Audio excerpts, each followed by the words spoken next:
Ah, damel kaget raos sing manahipun ing abdipun Semar. Lah menika rak mboten mangling Bandurna ing Saka Lima Penemban. Kula ngaturaken sembah pangabekti kula kunjuk Penemban. Gondhok blekuduk suwaru gembol Semorante ya. Ya Semar kowe ngaturke bekti karo aku wis tak tampa ora liwat pangestuku Tampanana ya Semar. Nggih kula pundi nggo jimat paribe Dayanana ing kasantosan. Kalian sinten? Mboten pangling Rekyana Patih Sengkuni. Iya Semar, aku ingkang prapta ning Karang Kadempel Semar. Syukur-syukur Rekyana Patih, nggih Rekyana Patih. Iya Semar ndak tampa. Pangestuku Tampanana. Bapa Penemban Durna, kula ngaturaken bekti kula kunjuk Penemban. Anak Prabu Ngamarta menika. Inggih Bapa Penemban. Oh inggih nggih. Kula tampi nggih, kula tampi malah kaget raos sing maneh ning Bapak Prabu Ngamarta sampun keparang rawuh wonten ing Karang Kadempel. Sampun sawetawis Bapa Penemban. Oh inggih syukur-syukur nggih, syukur. Dipun sekecaken anggenipun lenggah. Kula aturi sekeca anggenipun lenggah. Oh inggih sampun boten kirang prayogi. Paman Arya Sengkuni kula ngaturaken bekti kula kunjuk. Kula tampi dawah sami-sami nggih anak Prabu Durna bapakku. Basaku katura. Oh, Werkudara anakku wong gagah. Tak tampa Werkudara pangestune Bapak Tampanana ya nang ya lik ya ngger. Ya ki jimat. Bapa Penemban bekti kula kunjuk. Oh, Janaka ya nang kene. Inggih. Syukur-syukur Janaka. Bekti Bapa Penemban. Tak tampa pangestune bapakmu Saka Lima Tampanana ya Janaka. Kula pundi nggo jimat paripe Dayanana ing Kasaman Patih Harya Sengkuni bekti kula kan kunjuk. Kula tampi nggih dawah sami-sami. Nala Gareng Petruk karo Begawan Durna. Waduh. Ngimpi apa kowe, Mir? Ngimpi apa? Ha kok ora kanthi kanyana-nyanamu kok kerawuhan priyagung ya, Tru? Heeh. Ndara Puntadewa, Ndara Werkudara, Ndara Janaka, Ndara Naklasdewa padha rembugan. Iki rawuh meneh priyayi luhur Begawan Durna. Lho, apa ora gleleng? Aku dhewe ora padha ting gruduk ning Karang Kadempel. Bekti kula Penemban. Oh, Nala Gareng tak tampa. Pangestuku Tampanana ya Nala Gareng. Kula ping kasantosan. Rekyana Patih Sengkuni bekti kula kunjuk. Iya Nala Gareng tak tampa. Pangestuku Tampanana. Bekti kula katur Penemban. Oh, Petruk tak tampa. Pangestuku Tampanana ya Panakawan. Kula pundi? Rekyana Patih Sengkuni bekti kula kunjuk. Iya Petruk tak tampa. Pangestuku Tampanana. Gong, ngaturke bekti ora? Karo sapa? Begawan Durna rawuh ngono. Ha kok ora kanthi kanyana-nyana. Kula ngaturaken bekti kula kunjuk nggih Begawan Durna. Ndeng Durna. Ya Bagong, pangestuku Tampanana Bagong. Jimat paripe. Sinten ingkang nderekaken Adipatih Harya Sengkuni? Wah, Rekyana Patih Sengkuni bekti kula kunjuk Rekyana. Iya Bagong ndak tampa pangestuku Tampanana. Nun inggih sangat anggen. Kawula mundi dadosaken dipun sekecaken anggenipun sami lenggah. Oh ya Bagong wis ora kurang kepenak, Truk. Dayoh akeh kaya ngene kok tanpa metu wedange Semar iki. Ayo engko tawanana. Nuwun sewu Penemban Durna ngunjuk menapa? Apa kira-kira kowe kuat nyuguh aku? Aku piyayi, kowe men kawula. Ing atase kawula kok nyuguh karo piyayi. Giri lusi jalma tan kena kinira. Ampun sok ngembe karo arep kaya ngene nek mengko nyuguh sampean nggih. Isa. Oh ya syukur-syukur dienggo tamba ngelak Bagong wis sakarepmu. Sakwenehmu gawane ngati. Ning kudu milih tek teng mriki. Teh. Napa kopi? Loh, ya nek aku nek yaene iki senengane kopi. Oh, didol.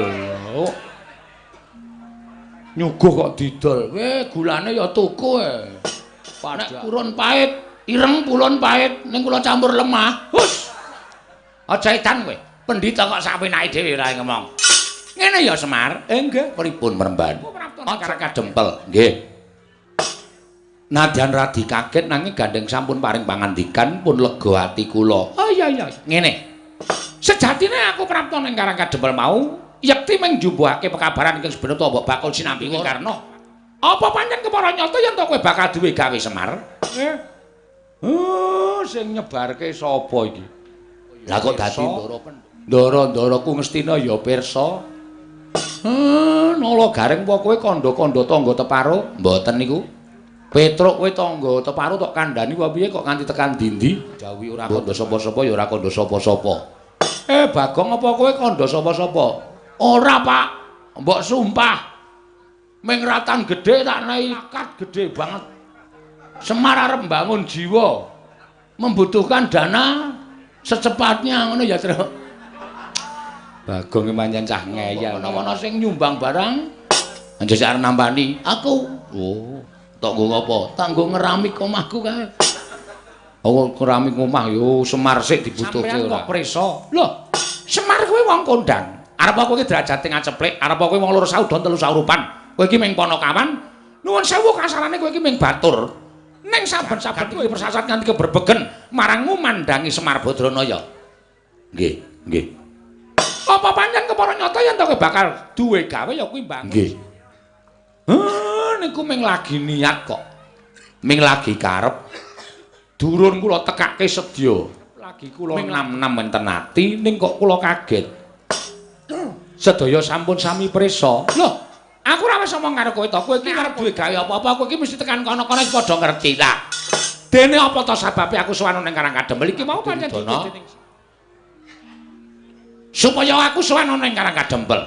Wigatine ora ana lali kejobamu. Apa yang dadi sediamu mau pancen apik. Pancen apik. Kowe iki jejering pamong, kowe iki jejering titah ingkang anyalira Jawata. Ya kuwi sanjang. Mula yen to kowe kepengin bakal bangun jiwa. Mula yen to kowe kepengin bakal bangun jiwa mau pancen wis pas. Ya mong ngene ya Semar. Kersaning anak Prabu Duryudana nggonmu bakal mbabar ning Karang Kadempel. Ning dikeparengake ana ing negara Ngastina. Mula praptaku ning Karang Kadempel iki, ingkang wigati supaya mboyong marang kowe, kowe mengko ning kono diunggahke ning mimbar. Sawise kuwi terus kowe kojah supaya iso mbangun jiwaning para Sata Kurawa. Mengkono kanthi cara mengkono supaya Kurawa iso didandani jiwa ragane supaya bali marang pakarti ingkang sarwa becik lan apik Semar. Matur sembah nuwun tanpa pepindhan. Dene amung sak karep kula kok. Sinuwun Ngastina ngantos kados mekaten. Ning kula niku ora arep kojah, kula niku ora arep wewarah dhateng sinten kemawon. Kula niku ora arep ngumbar ngelmu utawa menehi ngelmu napa-napa kemawon.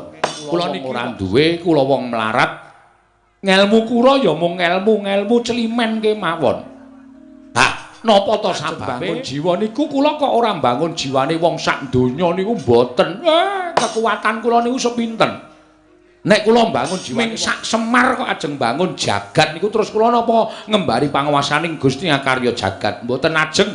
Sing kula karepke mbangun jiwa niku kula pengin bangun negara Ngamarta. Jer kok bawah keperintah negara Ngamarta. Mula sing kula penke nggih negara Ngamarta. Dados nek Begawan Donorawuh meniki pengin boyong dateng Semar Badranaya, kula kok kon bangun jiwane Kurawa niku sing ajeng kula bangun nggih napa to pi? Kurawa niku pun pangkat duwe bondo seprapat jagat darbeking Sinuwun Duryudana. 7 turunan mboten entek dienggo dolanan Sata Kurawa. Terus sing ajeng dibangun apa? Kula tak takon. Nek kula teng negara Ngastina niku ngibarate teng mriku nggih pun lenggah pandhita ingkang kondang monyor-monyor inggih menika peparab Begawan Durna. Lah mung perkara kojah wewarah kawruh kere saking Karang Kadempel terus pujangganing Ngastina sing nami Begawan Durna niku nuwun sewu gaweane napa? Kula tak takon. Sing kudune dandani para Kurawa niku sampeyan dudu kok kula. Merga Kurawa niku siswa sampeyan. Anane siswa kok ora apik, murite kok ora becik. Lah niku sing ditutuh ya gurune. Piye le mulang muruk? Ngoten. Ampun kok kula sing dandani. Sing gawe dudu kula kok sing dandani kula. Niku nang utawa carane omah sing gawe dudu kula, sing dandani kula. Mengke usuke kurang gedhe rek. Mboten iso dadi dipasangi gendeng ya ora apik. Ngoten. Nek sing damel sampeyan sing dandani ya kudu sampeyan. Mula nuwun kula ming ajeng dandan-dandan negara Ngamarta. Sak liyane niku dudu tanggung jawab kula. Semar niku wong kekuatane winates ora kaya sing gawe jagat ora kaya Gusti. Kula niku sanes dewa, kula mung titah sewantah. Mboten? Mula nek Begawan Durna rawuh mriki ajeng Boyong Semar mboten saged. Kula dereng saged mergi siji niku dudu kewajiban kula, loro pripun-pripun mangke nek tekan negara Ngastina. Malah kula iso disoraki dening para kawula. Kula niku mung ngelmu celimen. Ngelmu kula niku mung ngelmu cethek. Ngelmu kula niku dudu kawruh kapanditan, dudu luwih-luwih dudu kawruh kadewatan. Mila Den, Ndara kula Begawan Durna kula nyuwun pangapunten menawi jenengan wonten ing papan mriki badhe mboyong kula nek kula kon supaya teng negara Ngastina dandani para Sata Kurawa bisa kula ora tekan. Ndak malah mengke ngebot-boti pikiran kula sampeyan mangkondur kemawon. Mang matur kalih sinuwun Prabu Duryudana nek niku dudu gawean kula. Kula tak ngrampungke lek kula dandan negara Ngamarta riyin Ndara.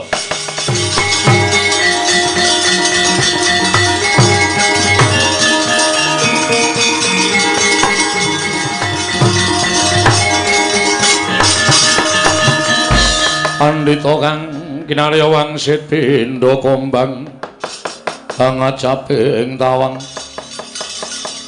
susuh angin one lole somo nante do wela lah kok dadi tekan semono nggonmu Guneman Semar yen ngono marang para Sata Kurawa mangka sejatine kowe iki ora ming siswane utawa kowe iki ora ming pamomonging para Pandhawa ning klebu kowe iki pamomonging negara Ngastina elinga Semar Pandhawa lan Kurawa kuwi padha-padha turasing Begawan Wiyasa ing Saptawarga kowe mban cindhe mban siladan yen Pandhawa mbok ban cindhe yen Kurawa mbok ban siladan ing atase aku apik-apik sowan kowe diutus dening anak Prabu Duryudana ning tinemune nggonmu wangsulan lah kok nyerekake pikire Begawan Durna nyerekake atining Begawan Durna mangke riyen kula nyerekke nggon apa kula omong niku kanggo kula tata aja nganti omongan kula menika damel serik lah kok saniki sampeyan ngendika kaya ngono lho kowe ngandhake sing gawe Kurawa sapa Kurawa mbiyen ibarate kaya dene wadah ingkang suwung sing ngiseni Begawan Durna terus kowe kandha karo Begawan Durna kowe matur karo aku sing gawe Begawan Durna sing dandani ya kudu Begawan Durna Pendhita Ngastina kuwi gaweane apa nek perkara dandani Kurawa kok dadak kongkonan karo wong Karang Kadempel coba aku tak takon karo kowe apa kaya ngono kuwi ora nyerek-nyerekke ati sampeyan niku pendhita kok isih gampang kebranang penggalihe to sampeyan niku pendhita kok isih gampang nesu monggo pendhita niku watek tanduk aris ulat manis ing cipta demen tetulung adoh penggawe cidra ngalah tananggunggung diri gawe senenging liyan ngono niku nek sampeyan nganggo serban kethu sarwa putih mongko durung iso ngleksanake sifat sing kula aturke mboten sang nganggo kethu sampeyan sampeyan durung iso nglakoni minangka dadi brahmana ketitik sampeyan gampang murup atine kaliye nuwun sewu Ndara nek sampeyan kaya ngoten niku wis memper nek Kurawa pancen pambegane sasar susur Kurawa pambegane angkara murka Kurawa niku sawijining wong sing wis ora iso gurune wewatake kaya ngono napa meneh Kurawane kowe aja wangu gawan ngawur sing marek sinten nek dudu sampeyan iki sing nang mburiku iki sampeyan nek senengane kaya ngoten kok golek kanca lho wong kula ya ora ngopo-ngopo ben wong loro Dik Pate mungkin ndak kula ora mosok iki niki sing gawe jar sing gulang-gulung karo Kurawa iki dudu aku dadi aja nyalah karo Begawan Durna nuwun boten sakakean gunem tanpa guna boten sakakean pangandikan saniki sampeyan gelem kondur napa mboten mergo nek sampeyan tau nono windanana lenggah kula ora gelem bali kula ora gelem diboyong teng negara Ngastina lah mbok sampeyan ngenteni tekan jaman apa mawon Semar ora bakal pindah saka Karang Kadempel lho nek ngono kowe pancen mongko Semar ya aku diweling dening anak Prabu Duryudana Bapak Durna menawi mboten saged boyong Semar wonten negari Ngastina ateges Bapak Durna menika mboten lahir batin anggenipun sumuyut ayo ateges aku padha karo ora dianggep ana negara Ngastina mula tinimbang aku bali ana negara Ngastina ora boyong nglawan kowe luwung kowe bakal naruda paripeksa lah nak tenan to kriwikan dadi grojokan geguyon dadi tangan sampeyan ngomong kaya ngoten niku ampun gawe nesune anak-anak kula Mengke nek anak kula salah siji wonten sing nesu. Kula ora tanggung kabeh. Sampeyan iki nek pendhita elek derajate ming mergo dienggo awur-awuran kali anak-anak kula niku kula ora tanggung. Aku ora wedi karo anak-anak. Yen kowe ora gelem mangkat, ora mung kowe sing tak katutke dosane. Ning klebu Karang Kadempel kene bakal tak katutke dosane. Yen perlu Karang Kadempel tak bumi angus legane atiku. Terus ora. Bagong kuwi sing biasane kena surah, Gong. Oh. Edian. Gong. Ngapa? Durna teko. Ngapa Durna? Omong karo bapak. Heeh, omong piye? Bapak arep diboyong ning negara Ngastina. Terus bapak mari. Lho. Lah kuwi seneng karo bapane ngono goblok to. Goblok. Ah ning Ngastina ki bandane mengalir. Nek Semar gelem dadi pamonging para Kurawa ki sugih wingi-wingi ora ketayaan. Sik to aku tak neluske omonganku. Semar ora gelem. Dasare Semar arep bangun jiwa negara Ngamarta. Jiwane kawula sak negara Ngamarta dibangun. Lah Sinuwun Duryudana mireng. Heeh. Bareng Sinuwun Duryudana mireng, Sinuwun Duryudana kepengin diwejang karo Bapak Semar Ngastina. Terus Bapak mo. Dasare ngopo sik? Bapak kepengin rampungke pakaryane negara Ngamarta. Kuwi dudu kewajibane Bapak. Ndandani Kurawa kuwi dudu kewajibane Bapak. Sing Bapak duwe kewajiban iki ndandani para Pandhawa. Heeh. Durna Sumbar. Ngene piye? Semar ora gelem tak boyong ning negara Ngastina, tak rudha paripeksa. Wis ben. Lho. Ora nesu, Gong. Ora ana sing nyangkut Karang Kadempel. Kuwi pribadine Semar karo Durna. Masa aku kok nesu? Lah kowe iki anake sapa? Anake Semar. Ah Semar dingono. Piye? Semar dingonone kok kowe ora nesu. Ah ora aku masuk angine Semar atilek kok. Tanteni dina rong dina telung dina kok tanpa jedul. Bareng ketemu ing waras le dengkulmu mlocot. Ah ora tegel bapakku kowe. Ha iya, ning ana sing kata-kata sing jajahe kowe iso marahi nesu. Piye kata-katane? Kata-katane piye kata-katane? Ngene iki, Semar, nek kowe ora gelem tak boyong ning negara Ngastina, aja ming kowe ning kawula sak Karang Kadempel tak katutke. Karo kawula Karang Kadempel diboyong kabeh. Ora. Kawula sak Karang Kadempel arep di bumi angus. Hah? Arep di bumi angus. Angus iki apake, Tru? Ha iki omongan karo wong goblok SDM-e rendah ki ngene iki. Di bumi angus ki mbok menawa arep digawe sungsang bawana balik. Nek perlu Karang Kadempel. Cangkeme sapa kowe? Nek ora metu golek rokok sik. Nyemelange. Sapa terus sing muni ngono kuwi? Begawan Durna. Ku nek aku nesu kok kowe ngapusi? Ora. Aku krungu dhewe. Kowe lho iki? Heeh. Asli to? Asli. Nesu aku.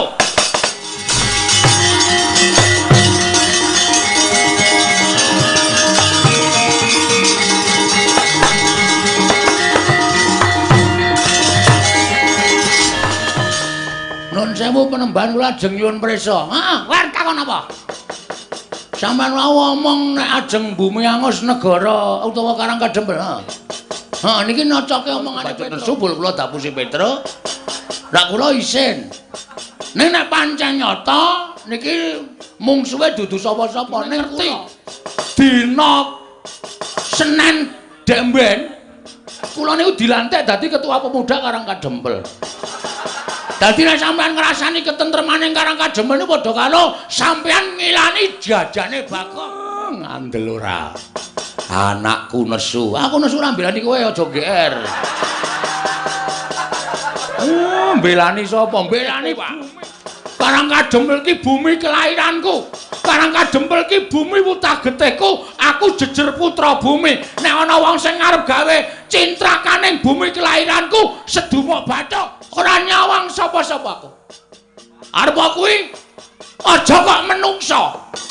Dewa medhon aku ora wedi. Oh, cangkeme kebablasen. Kowe ana dewa medhun tenan. Wah, aku tratapan ya, Tru. Ora to ya, ora. Ya wis ora dewa wis. Anjur wedi ora. Aja kok menungso, demit aku ora wedi. Ora dewa, nyemelangi enak dewa. Mun nek medun tenan, Bagong jabut nyawamu. Mudar tenan aku. Loh, saiki karepmu piye? Loh, saiki kula manut karo sampean.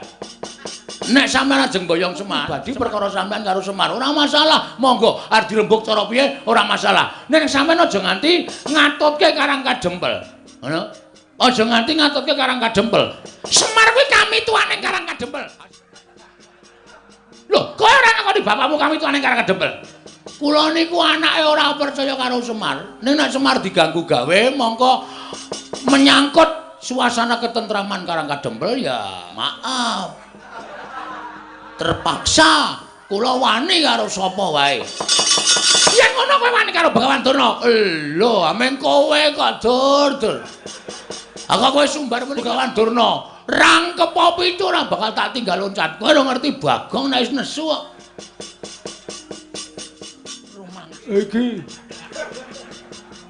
Iki tengike ra jamak-jamak. Keleke sabune garing barang ora dibilang. Banyune entek lagi sabunane. Mulai yang mincer tak anduki. Piye to le? Wis meneng apa? Loh, nek ngono kowe dadi palanging Begawan Durna. Mepalangi aku mergo kowe ngrasani Karang Kadempel. Samisan ngrasani Karang Kadempel. Nek kowe ngrasani Karang Kadempel dudu ajanging Semar. Kowe iki mau apa ya jenenge?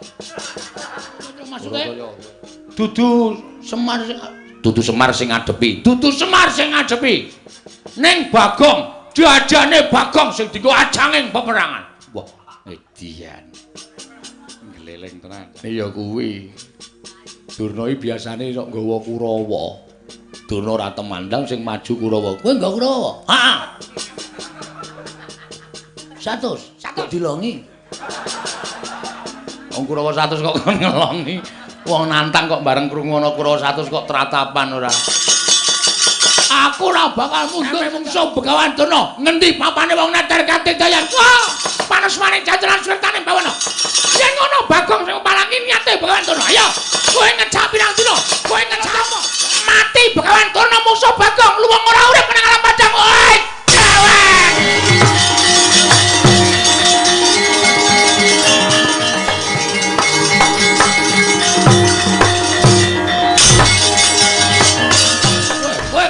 Durna.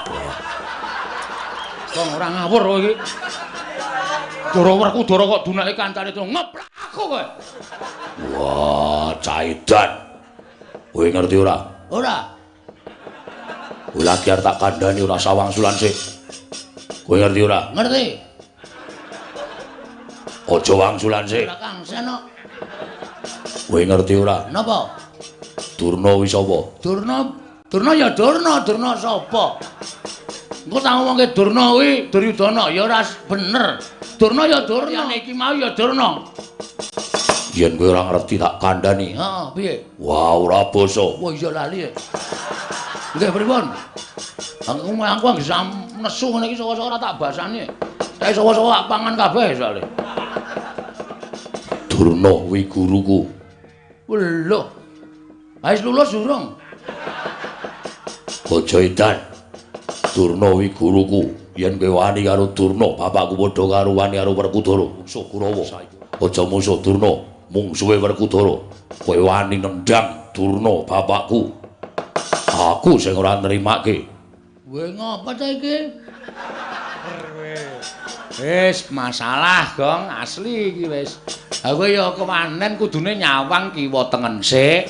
Ana sapa, lenggah sapa lagi wani. Banyu suci Perwitasari, Ndara Werkudara kuwi sing maringi sapa? Begawan Durna sing nuduhke dalane Kayugung susuhing angin sing maringi sapa? Begawan Durna. Mula Ndara Werkudara iki kok kowe wani ro Durna. Ups. Guayane ups barang. Agi kelingan aku. Ngapunten, Esmosi. Apa? Esmosi. Esmosi iki apa? Nesu, emosi kula. Oh, trewet banget muncrat-muncrat. Nang rayu sondol nganggo. Niki mbiyen niki kulino heading. Langsung kontal Durna. Wah. Janaka ya anake Durna. Janaka ora trima mungsuhmu tuturu Durna ning karo Werkudara karo Janaka. Apok ra iso wae kowe ate ora. Kalah cacak menang cacak kok. Terus maklutsu wale maksud lu yen pancen garwane karo Durna mungsuhe dudu sapa-sapa mungsuhe Werkudara. Oke gong sadar gong cerewet menengo wis ben tak niati kabeh niate pancen arep mungsuhi Bagong ora masalah. Nek sampean belani karo Begawan Durna mboten napa-napa dikira kula wedi karo sampean. Wis biyen tekan saiki ora arep wedi Bagong karo Werkudara. Ngerti kaya ngono ta? Blusuk nang kalen biyen dek cilik kowe. Sing ngomong sapa mbok mikir. Sampeyan iku cilik. Tak tutke nang ndi-ndi dolan nang ndi-ndi tak tutke nganti sirah tanggo sikil, sikil tanggo sirah. Manggagas lelabuhane Durna karo Bagong gedhe sapa? Larake ati. Lho piye kae nesu kok nangis? Kok nangis, Gong? Ngeleh. Oh. Terus semangat le. Oke. Semangat. Rumangsane padake. Hah? Aku lak takon. Terus sampean tak kandhani nggih. Sampeyan aja ngawur. Sampeyan aja ngawur ngakoni Durna guru sampeyan. Nek sampeyan gelem menggalit kanthi permana jati banyu suci Perwitasari niku sing duduke dudu Durna. Dudu Durna. Kuwi lha iki. Bagong tenanan iki. Dudu Durna, Mas. Ora ro nangis, Gong. Sing tetek. Oh, tenge mak senut. Anggere tanggo bengok mak senut.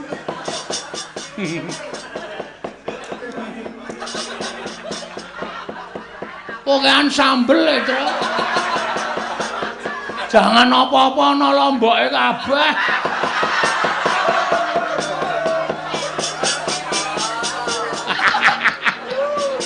Isa-isane kok terus kaya tak cuciki nganti.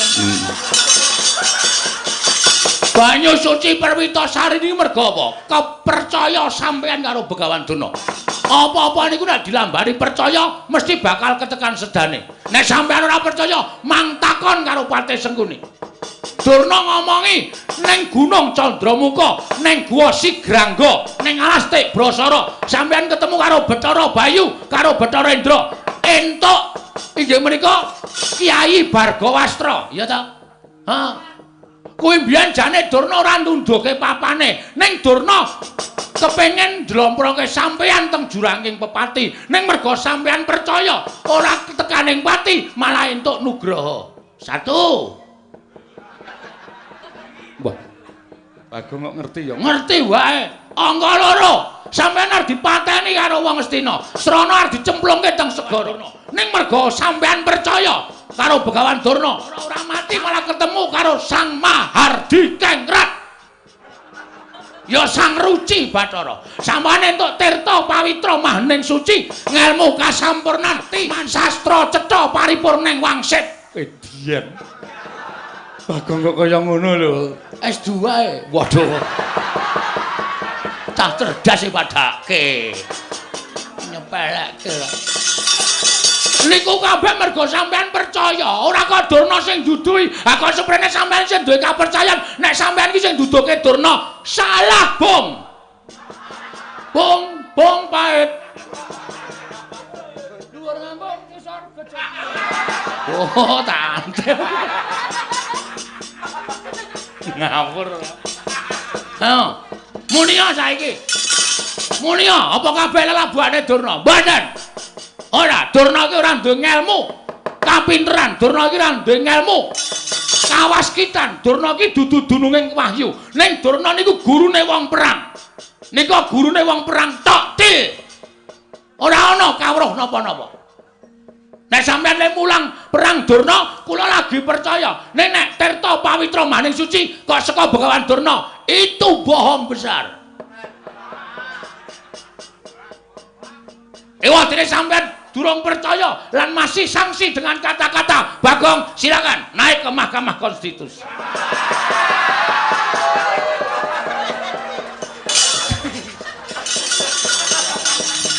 Wis rampung ya, Gong. Hah, wis po? Wis. Oh, muni ta iki?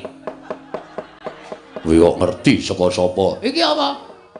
Iki Vespa iki, Vespa ndasmu kuwi. Ora nesu. Ah kaya Vespa tenan e, Mas. Iki kaya plentronge. Oh, iki kaya ngarep kae bemper ngarep. Iki sedele nang kene. Busine ngupil ora? Ora. Nek ngupil tak resikane ora tak totok gundulmu.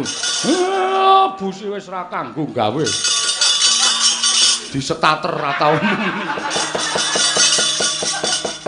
Katakono wis iki sing ngomong. Dadi sampean aja banget-banget golek sampean ngendika kaya ngoten niku anggepe kaya njur menang-menangan dhewe. Apa anggepe sampean nganggep Durna bapak niku ana batine apa? Ora ana. Sesuk ora urung sampean iki mungsuh bapakmu dhewe. Mungsuh Begawan Durna.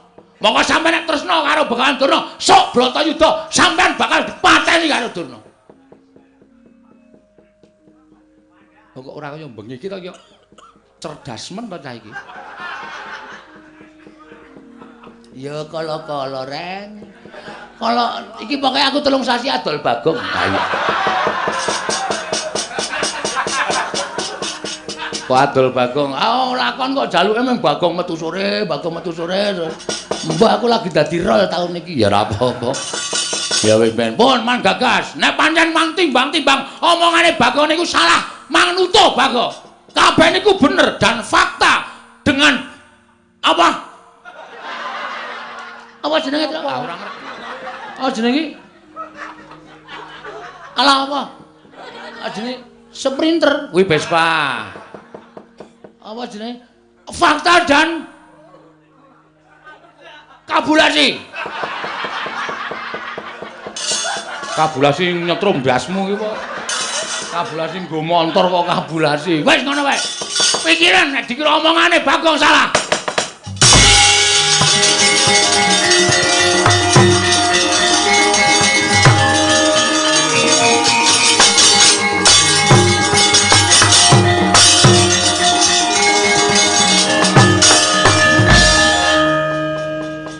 Bagong, Nun. Aku sing nyuwunke ngapura Werkudara ya, Bagong. Ha iki piye mbok ngene iki? Bagong, aku suwunke pangapura. Bagong, ayo derekno aku tuku sikat gigi. Oh wis tau dijak Bagong. Wis aku kerep Ndara Puntadewa ki Nalendra ora tau perang, ora tau nesu mung blanja. Anggere ana Indomaret mandeg. Sing ngrasake jundi Bagong. Tak icipi sik, niki.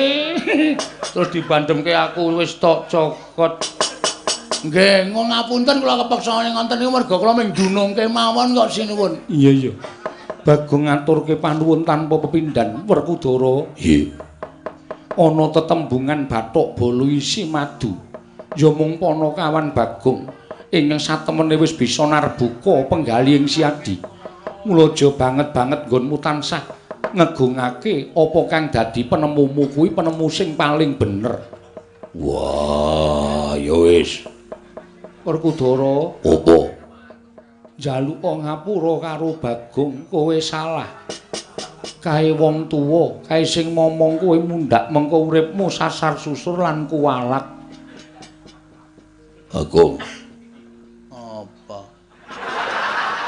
Wah, iki arep aleman iki ngene iki. Ya aleman ya aleman. Terus men gagar otak. Aku entuk masak sithik kowe iki. Ndara Werkudara iki le wis alus ngono ngopo. Arep tak gawe angel kok ya men. Lah ngono ya sapenake dhewe. Bagong. Jarine mbarep kakangku. Kowe bathuk bolo isi madu, Bagong aku kleru. Aku njaluk ngapura. Dene ora dibaleni. Ora. Ngono kuwi ya. Apa-apa kok njur ranggre wani Durna Ardiwangi, wani Durna Ardiwangi. Durna iki anggepe apamu? Iya. Ngene nganggo pikiran ora waton nesu. Ora kok waton sapenake dhewe apa-apa ki dipetung aku omong ngene iki tuna bathine piye, aku omong ngene tuna bathine piye. Ngono kuwi ora njur jumeng kegongke aku Satria Digdaya sapa-sapa arep tak salahke sapa-sapa arep tak salahke anjur sak kepenake dhewe. Setan ora basa. Aku ora basa to, ora. Wah ora krasa e. Ngapunten nggih Den, nggih ngonten niku pokoke intine ngonten niku. Iya. Tiba sepadha-padha. Iya. Aku kelingan kowe mbiyen sok momong aku. Ora mengsok. Sasan pendak dina e. Anggere rados wis didodhok lawange. Deng deng deng Bagong. Terke nang kono. Wah sarungan tok. Ya tak tutke to sampean. Sampeyan kelingan mboten? Jaman teng kebon nika. Dolan nang tengah alas nang kebon. Bagong, iki ana jangkrik dikedhuk. Bareng kula kedhuk terus Yo, matur nuwun. terus mangke nggih to. Setan wong tuwa kok ngedhuk lemah. Bareng wis jeglong terus menggo. Wis tau Bagong, wis mangkel tenan aku. Asem kok. Akhire lek ngedhuki padase atos banget e. Juluk-juluk bareng jero iki terus dhek mekangkang kae. Matur nuwun.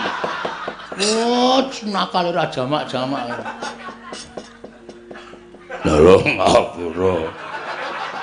Kelingan to? Kelingan. Asem ya. Tak eling-eling seprene. Iya. Ah wonten niku labuhan kula. Iya. Bagong, Nun, aku njaluk ngapura. nggih mboten dados menapa. Iya. No memori ora Rundra. Hah? Ana memori ora Rundra Janaka? Ora. Kae rak senengane roman ta, Tru. Mbok biyen yange sapa aku ora ngerti. Ketemu yang iki gandeng ning tengah sawah iki do tetenguk ning galengan kae. Mongko galengane kuwi kalen garing. Ndara Janaka ya santai aja cilik mbiyen baguse ora Jawa-Jawa. Wong wedok ya anggere ketemu Ndara Janaka terus ngrangkul terus do jak tenguk-tenguk ning nggon kalen garing kuwi. Gejlike tak buka. Dadi wong do jagongan tak lepi.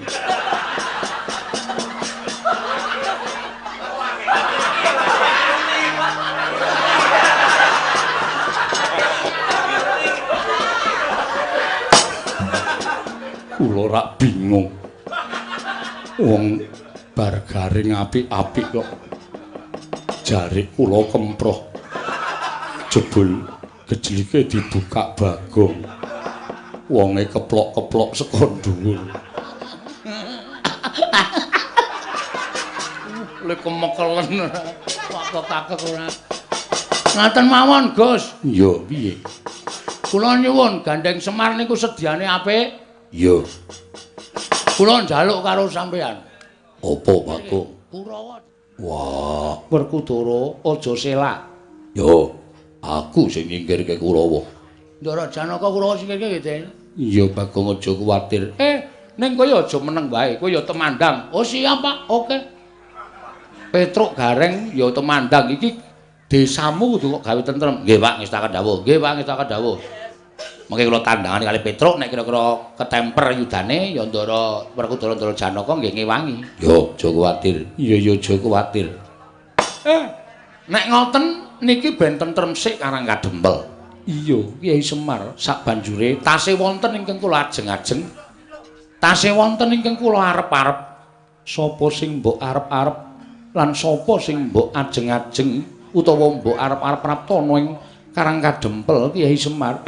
Mboten sanes sinuwun Darawati kali sinuwun Mandura menapa ta sebabipun kekalih menika mboten saged pisah kalian para Pandhawa. Margi menika tasih turas Mandura.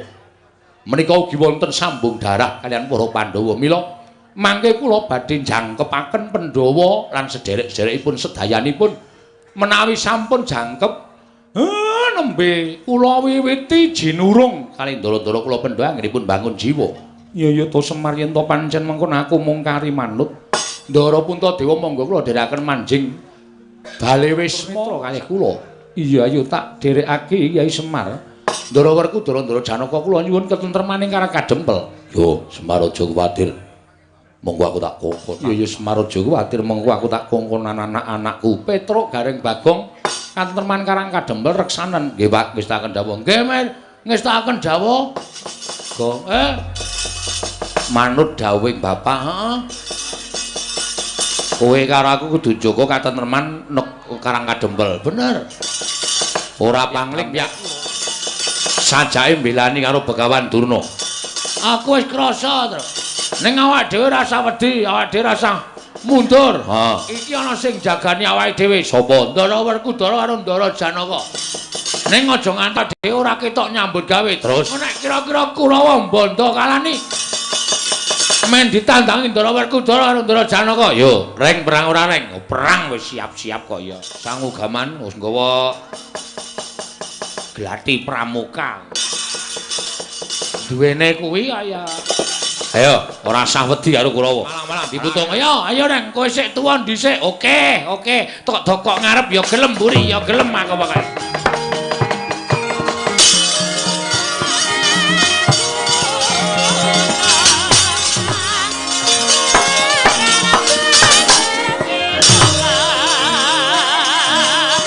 Alukon aku ning lekas.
Dongeng enthek-enthek Sita munggo paten ana temunggo apa dosane ngungkuli mring sasama aja tindak kualat lagi ya bener kandamu lali sumber ketiwasan ngagelah kaya ndo mentang kaya gendewa ora sopan karo piyayi Petruk sampeyan mriki butuh napa belani karo Bapa Durna. Bapa Durna dicamah asmane karo Bagong. Ayo di Bagong. Tak pecahe sirahe. Butuhke aku kowe. Gong, aku sik, kowe iki rasah kesusu to. Aku melu omongan kok. Nek perkara gelute kowe ning aku ya melu kata-kata. Oh iya. Kartomarma. Iya, dasar para nyata. Kowe wani karo Begawan Durna. Wani mergo kelakuane Durna sing ora apik. Aku jane ngajeni karo Durna mergo Durna pakartine ora apik. Pendhita sing angkara murka wajib apa tak? Bekteni wajib apa nganggo unggah-ungguh? Kowe mbelani Durna apa dianggep anak Semar wedi karo Kurawa? Aja meng kowe mo. Kerubutan sawadya balamu Kurawa kon maju kabeh, kon ngrubut Petruk. Lho kok aku sing arep perang sapa? Aku sik. Aku ki mung nantangke kok. Istilahnya aku MC-ne. Oh. Kowe sing sambutan tuan rumah. Oh iya. Mengko Bagong sing anu Gareng sing apa jenenge? Ular-ular. Oh iya. Dum dhewe-dhewe. Wani karo kamu. Apamu sing tak wedeni? Leno pangindamu. Tak canda tak glethuk ndasmu. Tinjung akhirat nyawamu. Mikir kok gak tandangane. Oke, siap lho, Tru? Iya. Kalah awas kowe. Ora. Iki ketentreman Karangadempel gumantung kowe aku karo Gareng. Iya. Sikat, Tru. Iya. Maju mriki. Nek sampean kepengin kewirangan, ora minggat Petruk kantong bolong bilani Bagong, tak katutke dosane. Mang mriki, Den. Kula mboten wedi kali sampean.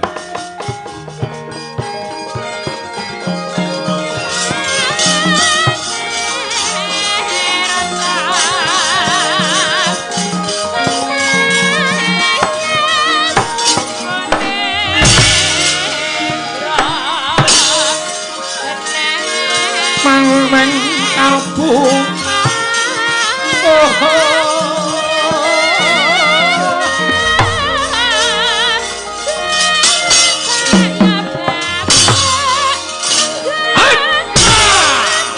bagus. Terus ya.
Gareng dasar kepara nyata awake ming sak biting majone peperangan sing dadi nyatane Swatama anak Pendhita Durna. Ayo ora gelem mulungke Semar Karangabang Karangadempel piye Karangabang Karangadempel wani mungsuh nala gareng tinjung akhirat nyawamu.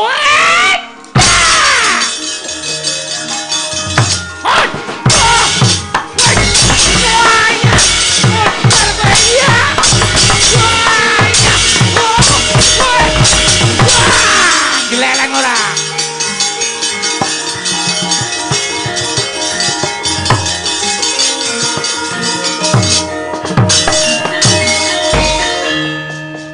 Kowe kok geleleng, Reng?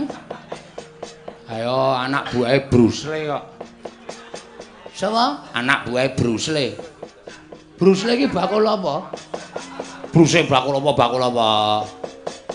Canek menangan aku nek wis ngamuk. Oh.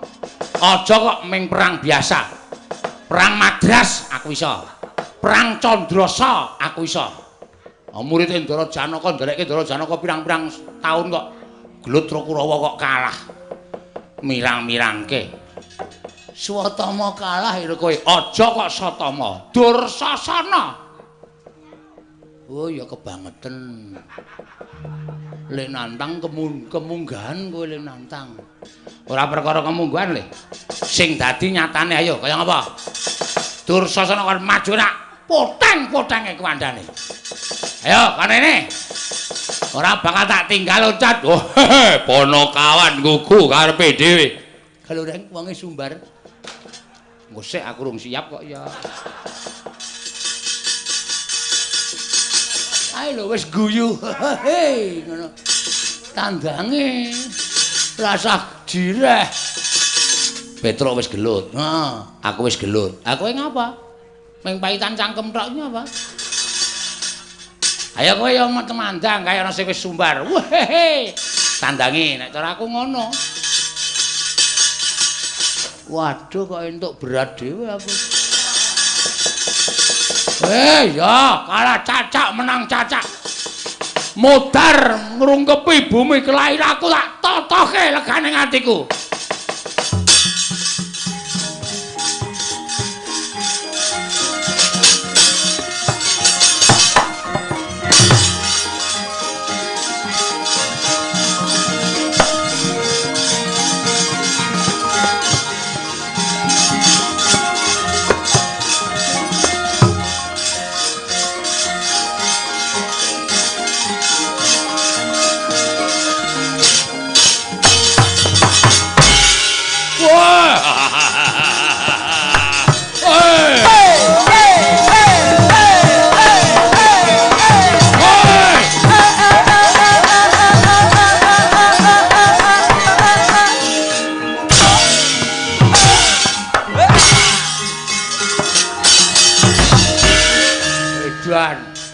Joget kok ora aturan.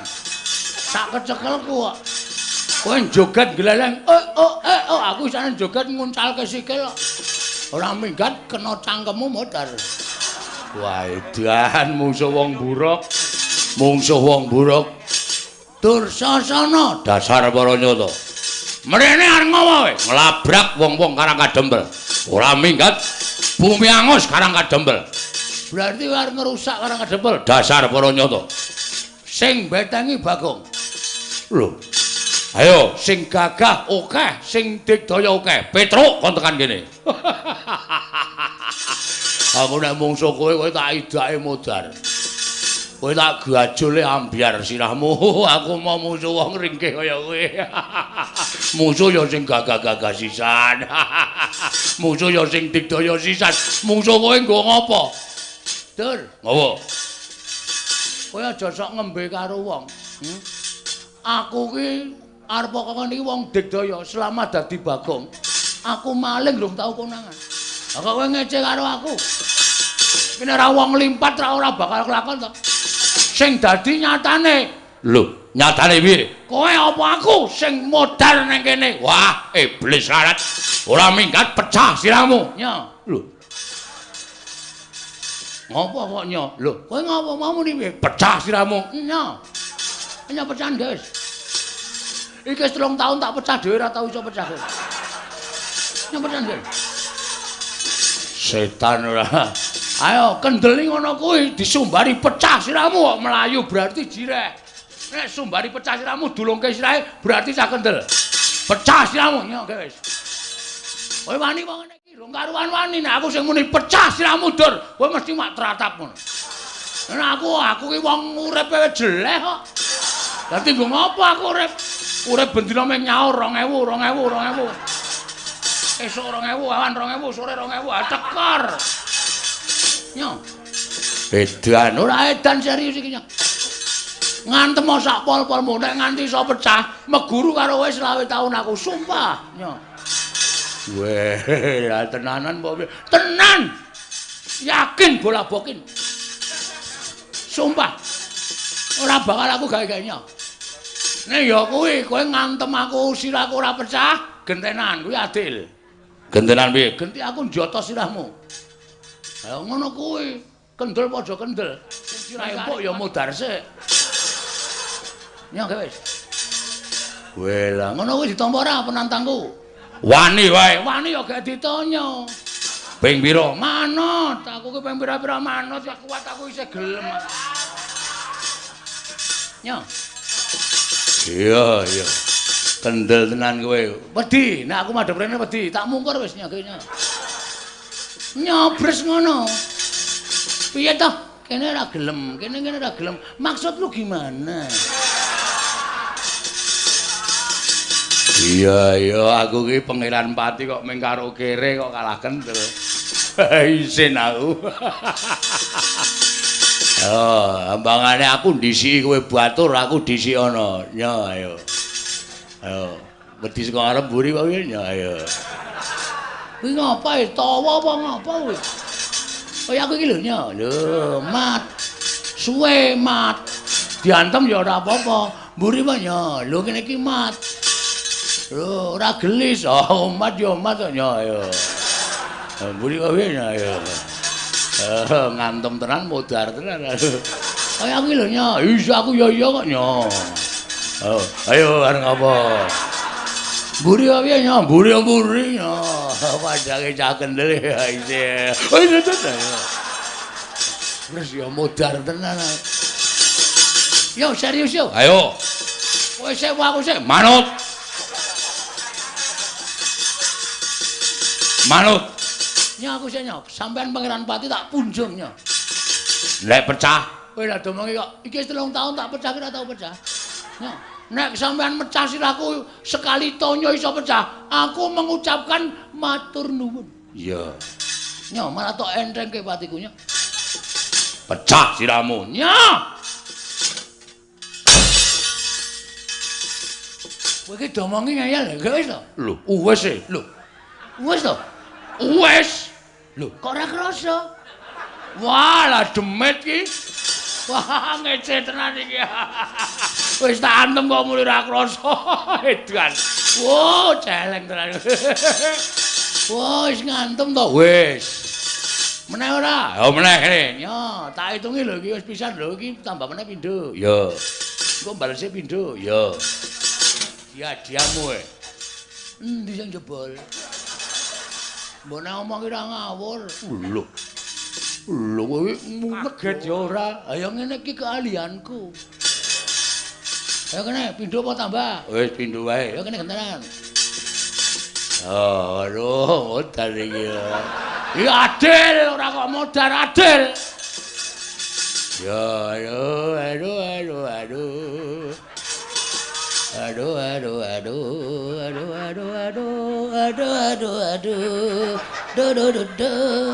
Ora cerewet wae.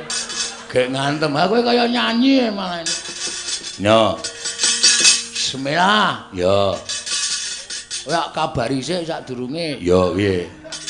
Wingi bar tak nggo ngantil sirah wedhuse pecah dadi papat. Wah, cangkeme. Tenane asli takono Petro. Wis rasa wae. Wis. Utang loro rasa. Kene. Wah, modar tenan iki. Aduh. Siap. Woi, banyak. Wis. Oke nek semono. Wah. Gile, ayo, mbok ping 5 kas. Ta. Ya. Mati jeneng aku. tidak kowe.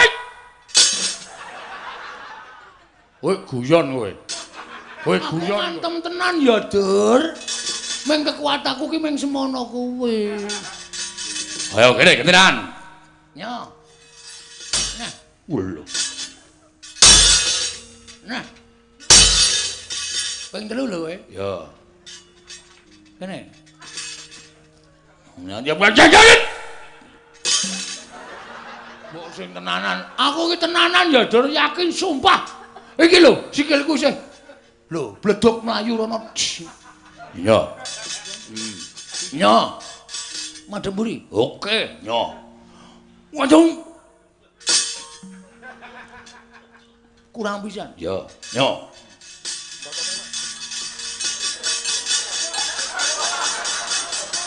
Ayo, sak banter-bantermu. Hop!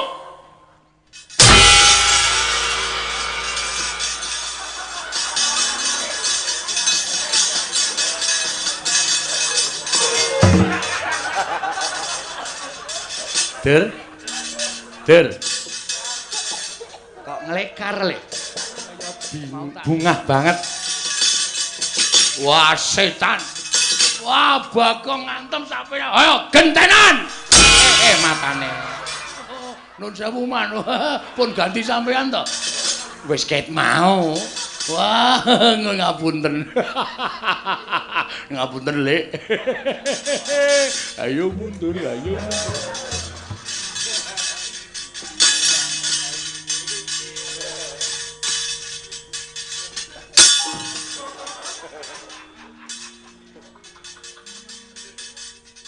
Ngapa kok ngendelik kan? Sing ngetape Kurawa sapa?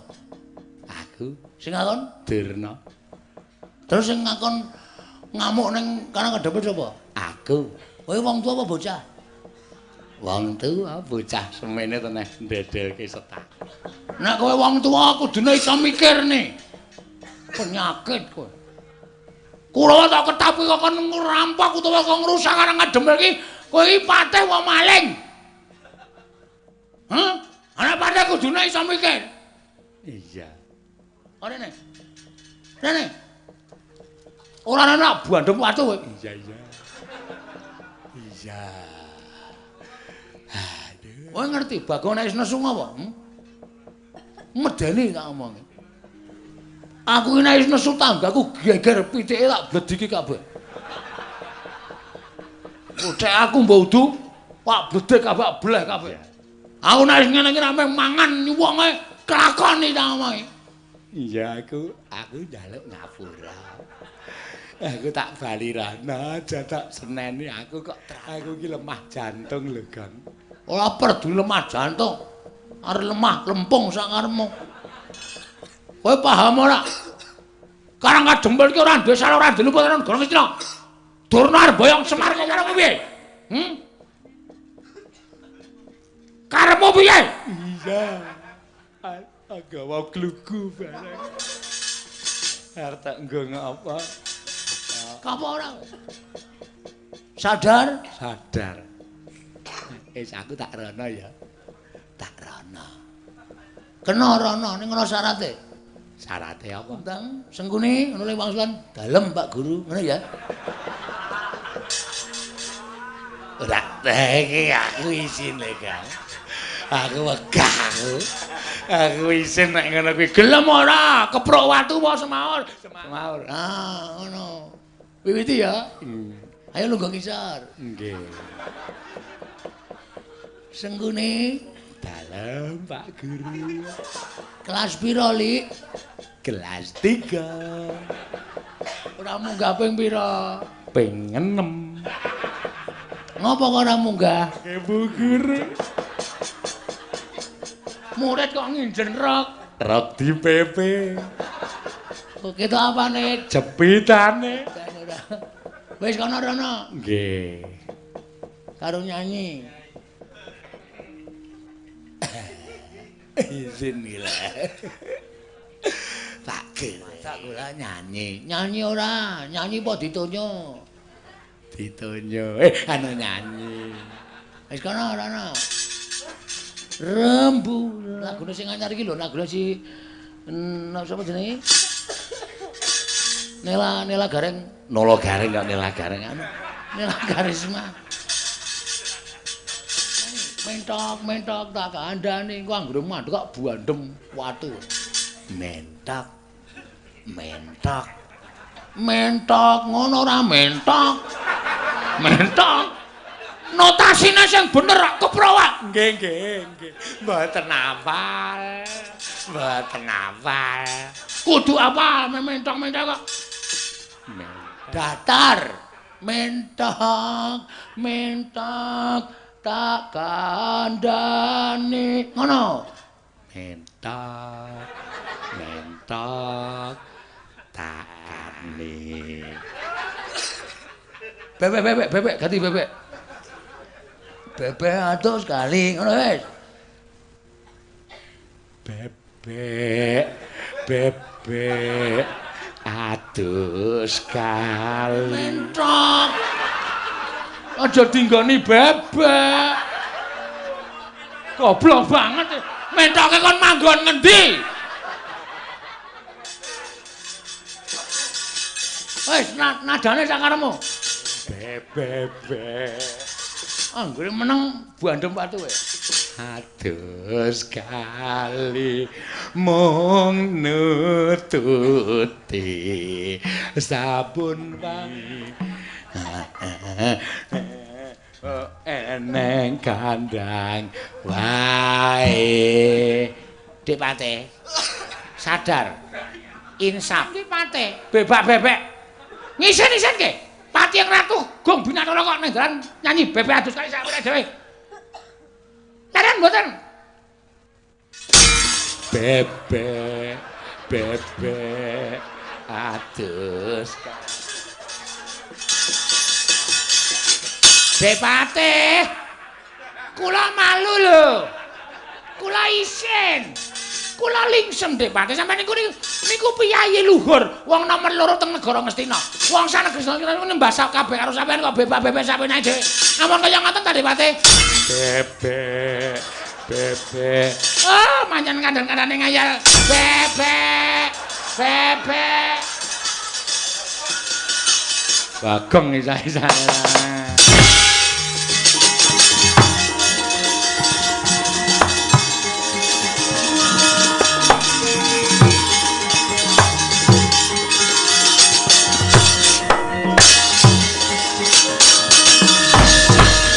Kakang Duna pripun Pate? Sengara iso ngalahke Panakawan. Cecak nuntal cagak cebol gayu wulan wuta ngitung lintang tangih lakone cepak wurunge. Pripun terusan? Nyuwun pambiyantune Iwang Pikulun Pandya Betari Durga, ontring dandang manguri. Mangga Pate.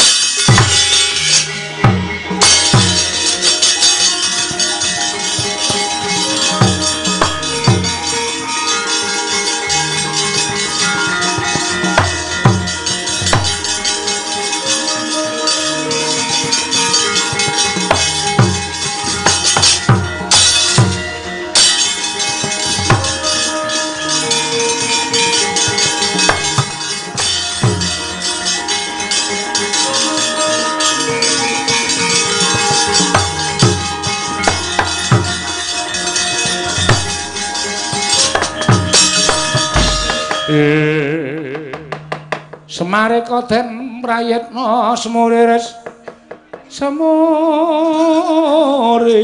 eko balik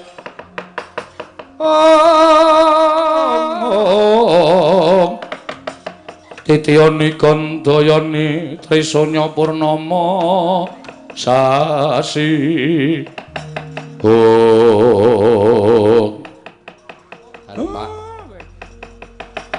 Parang kadempel wis padhang nggih.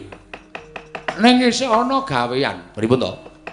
Pancen aku wis utusan kalawan salah sawijining titah utawa kawula ing Karang Kadempel. Aku mau rak kandha Sinuwun Prabu Puntadewa matur yen to kabeh kudu ganep piranganing Pandhawa, aja ming 5. Ning uga ingkang duwe sambung getih kalawan para Pandhawa kudu mlumpuk ning Karang Kadempel. Nggih. Sowana ning Mandura, Sinuwun Mandura aturana tindak mrene. Waduh. Nek duka, Pak. Nek nesu ya ben nesu.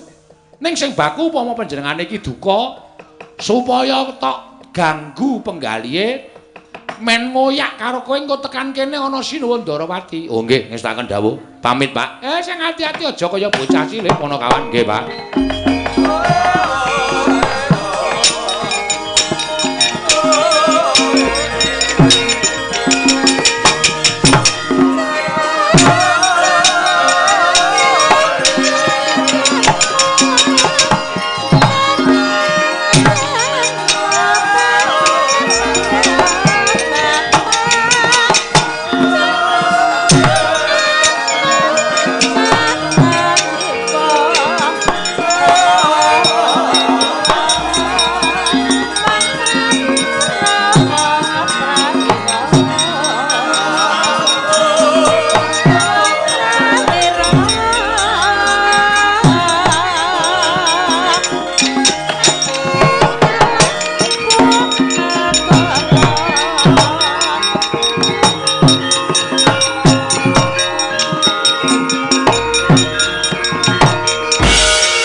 Lenggendriya mangu manggung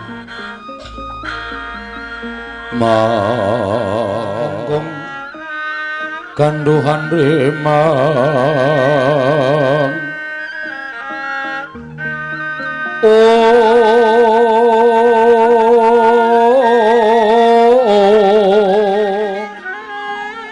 lerlena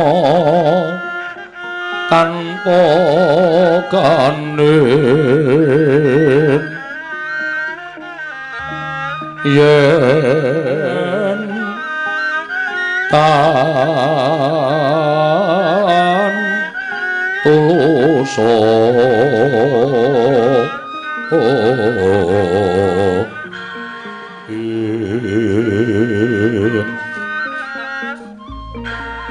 hamangku sandya utama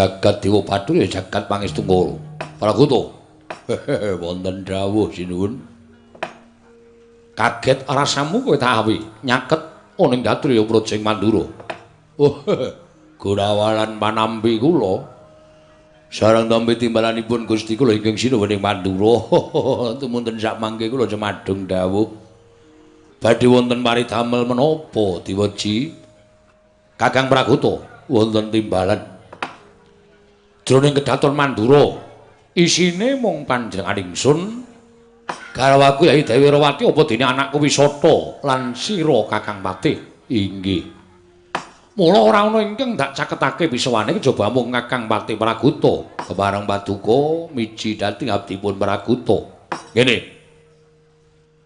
tembang rawat-rawat bener mbok bakul sinambi wara pawarta binangging karna nalika semana panjenengan ingsun entuk kabar saka Yayi Prabu Ndarawati yen to dina samengko para Pandhawa nglumpuk ana ing Karang Kadempel wigatine bakal nyatakake Kakang Semar Badranaya ngene bakal duwe gawe ya kuwi mbangun jiwa wontene ukara mbangun jiwa mau wigatine kepiye lan perlune apa panjenengan ingsun durung bisa ndungkap Tumuli Yai Prabu Ndarawati nganti lampun Kakang supaya prapta ana ing Karang Kadempel. Ewadina ingga sepriki jeneng ingsun durung jengkar saka kedaton ing Mandura. Lah menika malah panjenengan menika aneh. Lho, aneh piye? Menawi panjenengan menika badhe priksa menapa ta wigatosipun Kyai Semar anggenipun badhe gadah damel bangun jiwa menika mlambah inggih sampun ngantos nyuwun mriksa dhateng Kakang abdipun Prakuta ning panjenengan menika rawuh wonten ing Karang Kadempel lho.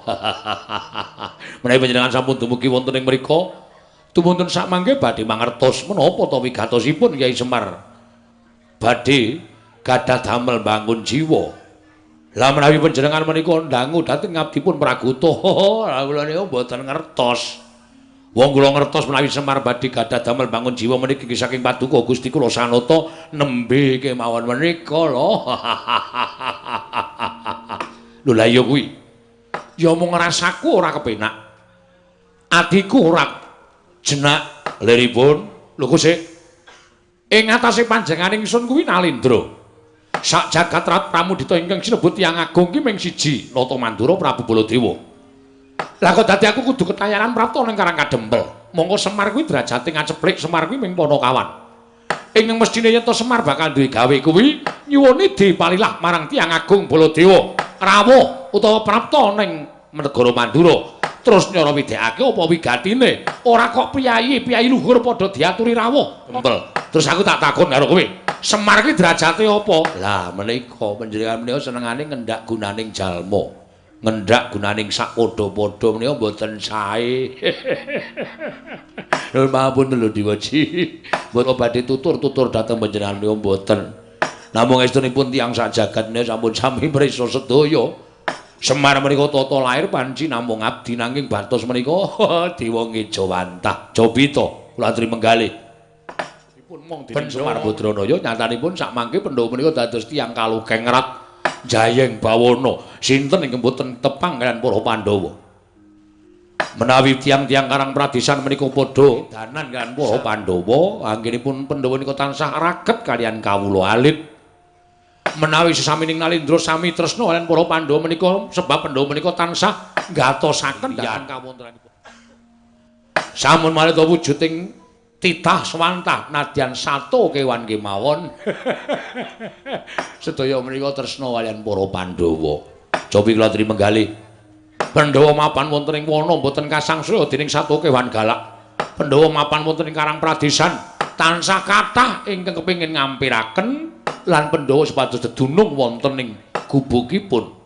Menika teges Pandhawa menika dimong dening Kyai Semar menika dados mustikaning jagat, mantasaning titah, unusaning jalma. Lah kok panjenengan ngendikake Semar kuwi apa lho mangke piye nampun kados mekaten. Ana tetembungan Giri Lusi jalma tan kena kinira. Giri menika gunung Lusi menika cacing kala mangsane cacing menika saged dumugi pucuking gunung. Lah mila tiyang gesang wonten ing alam padang nika aja sok ngembe blegere ala ning janjane menika nika ya iso duwe pethingan dhewe-dhewe menika saged prasa dadak mejang mulang karo aku. Wose Baladewa ora bakal prapta ning Karangkadempel. Nadyan Jaya Prabu Ndarawati, kadang-kadangku para Pandhawa wis prapta ning Karangkadempel, nanging aku ora bakal tekan Karangkadempel. Mbuh, apa sing dikarepake dening Semar Badranaya kuwi dudu perkaraning Baladewa. Kuwi dudu perkaraning Baladewa. Aku gelem nampa pangandikaning Semar, ning yen Semar sowan ana negara Mandura.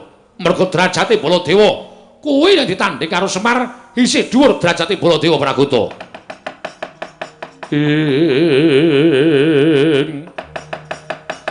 Rekat lampahing rata tanpa ndara prateng sukuning arga iram kang tumingal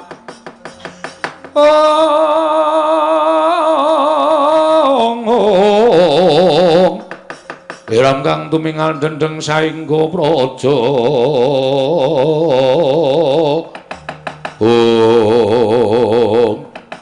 dereng ngantos paripurna sami mbal wacana kasaruswanipun kula Petruk kantong bola ingkang dumrojok tanpa apan ngatos kagiat kang samya mulat.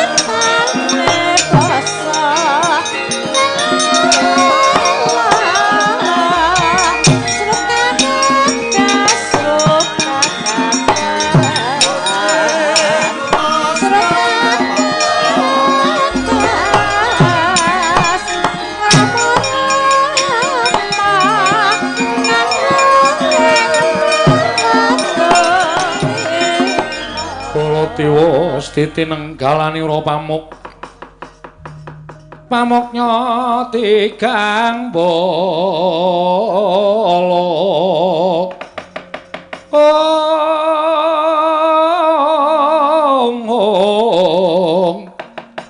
ngelingono Sang Hyang Budhawaka lho iki ora pangling kaya Petruk. Nggih sinuwun kula ingkang sowan. Bekti kula kunjuk nggih sinuwun. Ya, Petruk tak tampa ralat pangestuku tampanana. Nggih, sangat anggen kawula ndadosaken jimat. Sumangga pangabodran damar sasi praptapun negara Mandura. Petruk gage matura.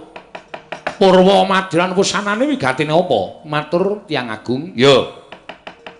Kula dipun utus dening Bapak Semar gandeng samangke para Pandhawa menika sampun rawuh wonten ing Karangkadempel nenggarawipun Sri Nata Agung ing Ndarawati. Inggih menika sinuwun Prabu Sri Bathara Kresna. Lah Bapak Semar paring dawuh kaliyan Petruk, Petruk, aku nyuwun sinuwun Mandura aturana rawuh ning Karangkadempel. Mergo aku mbutuhake Pandhawa 5 lan kang isih ana sambung rapete kalawan para Pandhawa. 1 Ratu Ndarawati, 2 Nalendra Mandura. Mila sawan kula sanipun Sunan Prabu Tiyang Agung Baladewa menika wonten sukala laning penggalih dinten sakmangke sareng sak lampah kula. Tedhak wonten ing Karangkadempel samangke Bagya Kyai Semar bapak kula anggenipun badhe gadah damel mbangun jiwa. Mriki sak menika diweji cekap semanten atur kula mugi parangka enggalih paring dawuh. Samangke kersa sareng kalian lampah kula menapa sinuwun Prabu Mandura badhe nitih Kyai Puspadenta piyambak rawuh wonten ing Karangkadempel. Mekaten atur kula sinuwun.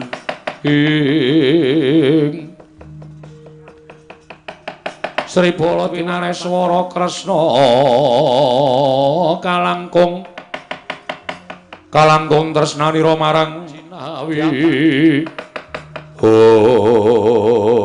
Petro dalem sadurunge aku prapta nang Karangkadempel saiki aku tak takon karo kowe gage wangsul ngopi takon kanthi pertitis nggih. Janjane niate bapakmu ki piye? Niate bapakmu ki piye? Kok kepengin bangun jiwa kuwi jane sing arep dibangun jiwane sapa? Yen ana keterangan ingkang gemathok, yen ana keterangan ingkang terwaca, tak tampa aku bakal prapta ning Karangkadempel. Nanging yen ora ana keterangan, iki mbok aturake marang Nata Mandura. Taunana Windanana aku ora bakal tekan Karangkadempel. Nuwun sewu nek perkara nika kula mboten ngertos. Ajeng bangun jiwa niku jiwane sapa? Napa ajeng bangun jiwa Suraya kuwi ora ngerti. Niku ora dong. Ning bapak niku niate pancen kepengin bangun jiwa. Mila perkawis menika kula semanggaken Sinuwun Prabu Mandura. Namung bapak ngantu-antu rawuh panjenengan. Yen aku ora bakal tekan Karangkadempel. Lho, tegesipun napa panjenengan boten mesakaken dhateng bapak? Napa panjenengan boten mesakaken dhateng Semar? Sing diantu-antu Sinuwun Prabu Mandura, Sinuwun Kresna niku dalam perjalanan OTW. Ngoten. Mangke nek Sinuwun Prabu Mandura menika rawuh mriku, Sinuwun Prabu Ndarawati rawuh mriku niku gampil menggerak panjenengan prisa piyambak. Meniku panjenengan prisa piyambak niate bapak napa kok pengen bangun jiwa niku janjane mengke ajeng diterangke karo bapak dhewe ngoten lho. Mula Kang Soko kuwi wis tak tetepake iki mampu lagi matur karo utawa aku lagi paring pangandikan karo Praguta. Nggih. Yen bapakmu ora meneh keterangan ingkang gumathok, aku ora bakal tekan Karangkadempel. Oh nggih mboten napa-napa, mboten napa-napa. Nek ngoten panjenengan sampun balak napa sing didhawuhke bapak. Mboten napa-napa. Kula ya ora arep meksa. Wong gunane apa kula maksa panjenengan ora gelem kok dipaksa. Ibarate kaya wong undang-undang genduren kula niki. Nek sampean gelem rawuh ya matur nuwun, ora ya ora apa-apa, ora mengaruhi apa-apa. Ngoten.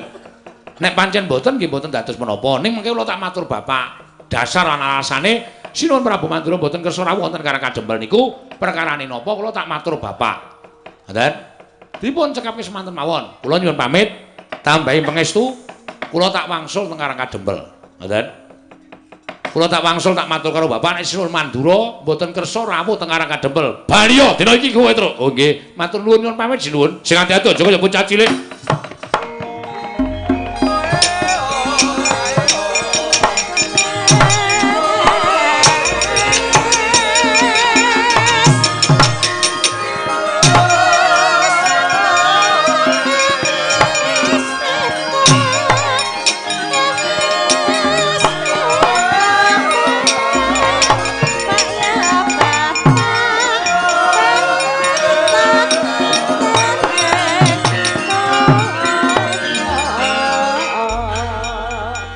Nuwun sewu.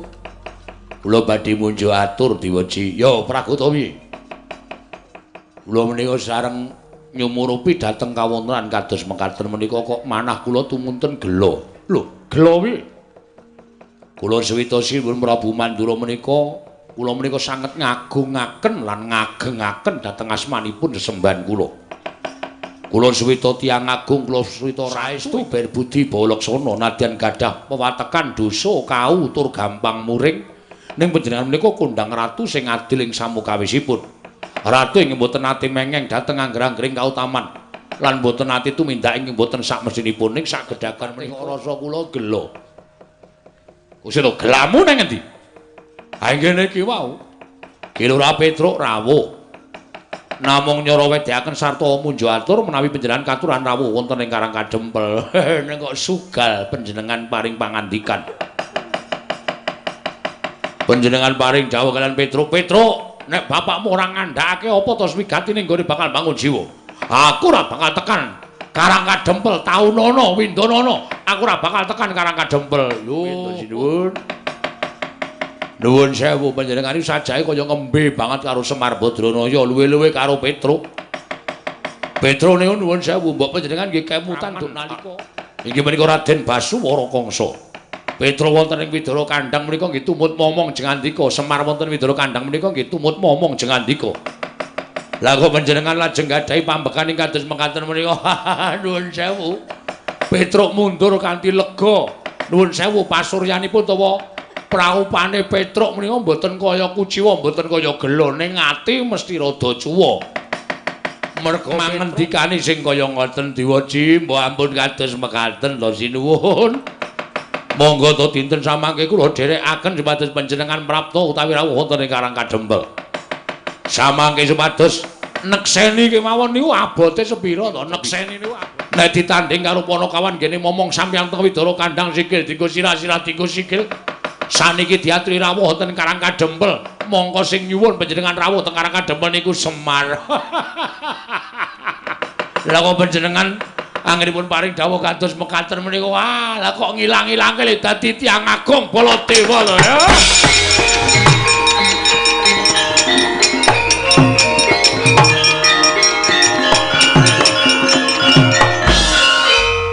Jagat Dewa Bathara jagat. Wah, Praguta. Nadan kowe iki tak pikir-pikir patih sing gaweane gawe jengkel atiku ning tinemune bareng kowe iso ngelingake karo panjenengan ingsun. Yo. Ora bakal aku ngilang-ilangke labuhaning Semar Badranaya. Praguta, wonten dawuh. Padha cawis nak mitik gajahku prapta nang Karangkadempel. Lah, rak ngaten. Tegesipun boten dipun raosi dening para Pandhawa. Kaya Praguta.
Meranos mubang wangaruna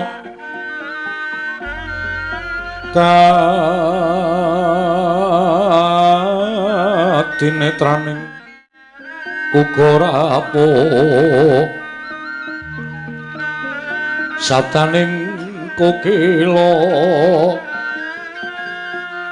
rengkanekara sagatar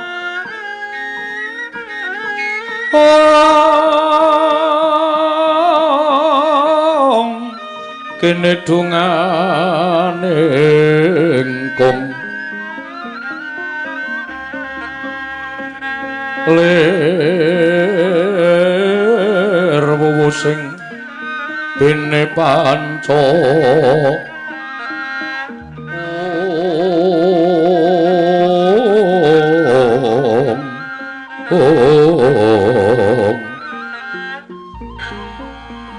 papa ayam mono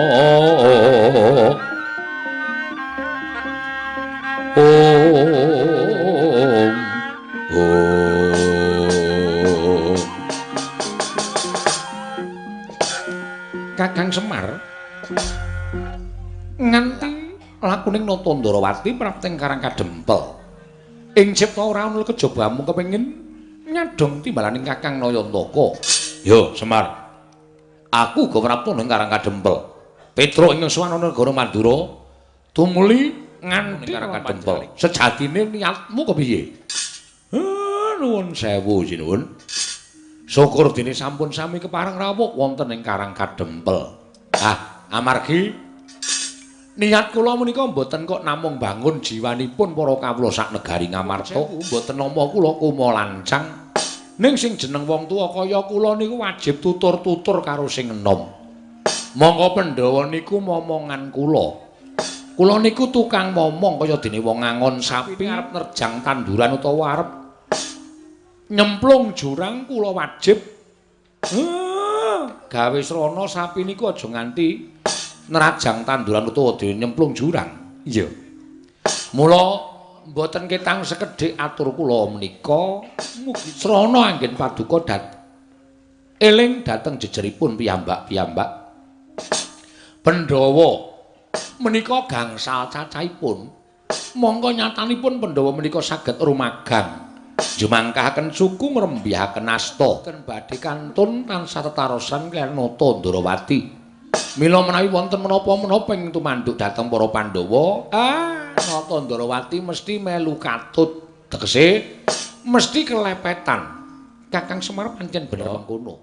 Sampeyan minangka dadi pamomonging para satriya Pandhawa supados saya limpat saya lantip ing panggrahita. Nek Pandhawa nedhengipun supe dhateng kawontenan nggih panjenengan ajeng menggok ya panjenengan sing wajib benerke. Mengkono Kakang nggih. Ampun ngantos dumeh Pandhawa sakniki wis apik, dumeh Pandhawa sakniki wis becik, terus ora perlu diulatake. Ngibarate saya dhuwur uwite saya gedhe angine. Mila rubeda ing tumanduk dhateng para Pandhawa menika saya gedhe. Pandhawa menika mangres agung kawula dasi negari Ngamarta. Kakang Semar bener mengkono. Nek nganti ana alaning Pandhawa, kawula ya ngrasake luwih-luwih Pandhawa menika sinudarsana dening para kawula. Mula sak tingkah laku ning para Pandhawa niku ditulat dening para kawula ampun nganti Pandhawa menika ala kawulane ya ala. Mula sampeyan ingkang wajib wondene sinuwun Prabu Mandura. Napa to sababe kula kepengin panjenengan ugi rawuh mergi mboten kula niki ndhisiki dhateng panguwasaning Gusti, ndhisiki dhateng kodrating dewa. Apa sampeyan niku duwe kewajiban mranata negara Ngastina ning sesuk kala mangsane sampeyan yo duwe kewajiban. Dene kewajiban sampeyan ora tak aturke sakniki mengke ndak kula nampa pidana saka dewa. Sampeyan benjang kewajiban. Mboten sanes ugi badhe mranata dhateng sawijining praja. Monggo sing panjenengan tata, sing panjenengan ulataken, panjenengan anyalira Nata Ndarawati niku sesuk isih pinten suwene wadene sak mangke kedah kula emutaken. Mengkono Kakang Semar nggih. Supaya negara niki tetep adil, makmur, warata, tias bagya mulya wiwit diasta dening para Pandhawa ngantos sak turun-turune sesuk, Ndara.